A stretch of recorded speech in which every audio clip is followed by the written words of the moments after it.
On a mild sunlit afternoon when warm light turned the streets into flowing gold, a small bakery on Westwood Lane overflowed with the comforting smell of fresh bread, soft pastries, and memories waiting to be created. But that day, at the door, stood a quiet storm of exhaustion.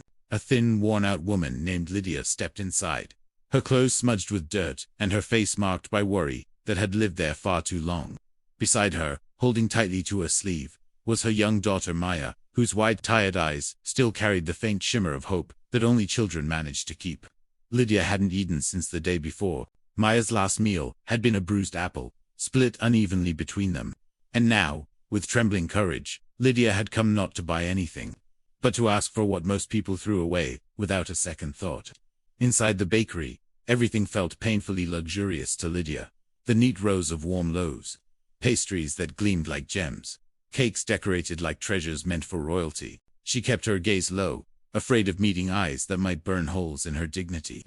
Maya clung to her, small fingers shaking. When they reached the counter, the employees looked up.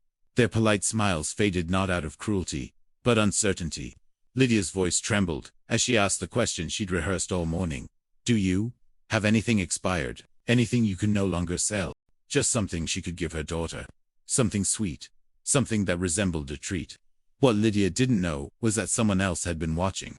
A tall, well-dressed man in a simple charcoal suit, Silas Rowan, one of the quietest but most influential philanthropists in the city, stood near the corner table. He had come only for a slice of apple pie and a moment of peace. But destiny had served him something far more important. As Lydia spoke, Silas felt something shift inside him. It wasn't pity. It wasn't charity.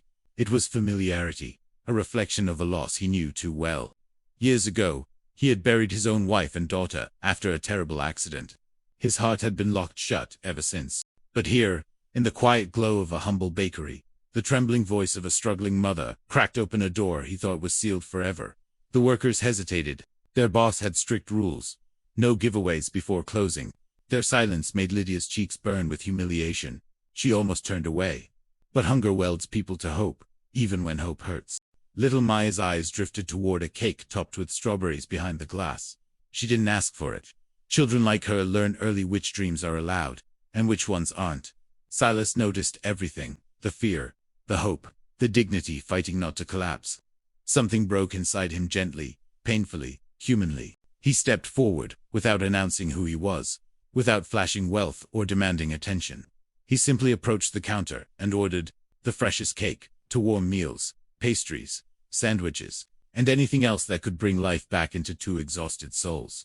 Lydia watched in confusion. When Silas finally turned toward her, she braced herself for judgment. Instead, he nodded to the cashier to give everything to her.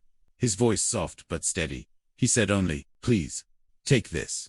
No conditions." Then he stepped back, letting her accept the kindness without pressure. When Lydia received the heavy bag of food, her hands shook. Her eyes filled. Months of fear finally cracked open, and she cried softly but freely. Maya's face lit up, not with greed, but with relief, an expression Silas hadn't seen since his own daughter. The bakery workers softened instantly, ashamed of their hesitation. Kindness had just entered the room, and everyone felt it. Silas walked toward the door to leave quietly, but Lydia called out to him, not loud, not dramatic, just a whisper, "Thank you. Truly." He turned back with a warm, fragile smile he hadn't felt in years. Outside, the sun felt gentler, the air lighter. He understood something simple yet enormous. The world still had room for healing. Sometimes, a single act of compassion arrives at exactly the right moment. Lydia and Maya sat on a small bench outside, sharing the cake with the joy of people who hadn't felt seen in far too long. Their smiles looked like the sunrise of a better day. And Silas walked away with a heart a little less broken. If this story touched your heart, please like, comment, share, and subscribe so we can bring more real-life inspired stories of hope, compassion, and second chances to the world.